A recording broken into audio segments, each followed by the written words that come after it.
My ex-best friend faked cancer, and maybe faked abuse, for attention to get back at me.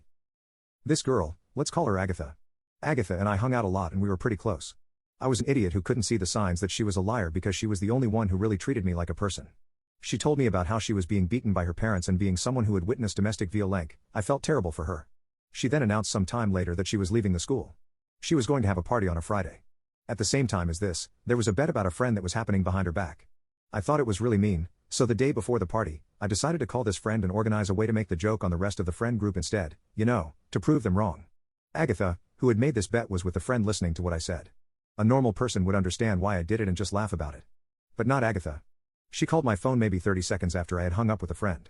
She told me she had heard the conversation, and that on a completely unrelated note, the party was no longer still going. I knew she was lying to me, and I felt like shit because she was supposed to be my friend. I hung up on her and walked home. The next day, I saw all of them get on a bus together that went to Agatha's house.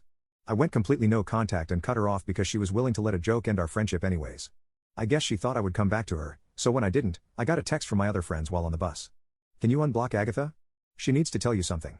I asked what, and apparently Agatha wanted me to be the first to know, and hadn't told anyone else yet. I unblocked her and she told me she had cancer. I felt really awful and went back into supportive friend mode. Throughout the following weeks I spent my time crying for her and wishing for her safety. She was constantly in the hospital, however no one in the friend group was ever allowed to visit. Months later, I found friends who appreciated me and left that friend group. A few weeks ago, it was brought up in casual conversation how Agatha faked cancer. I was distraught knowing that everything that I felt was for a lying piece of shit. The entire friend group had found out after I left the group, but I guess no one ever told me.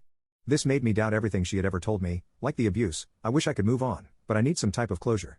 On an unrelated note, are there any ways to fuck with someone legally using their phone number, school, photos and full name?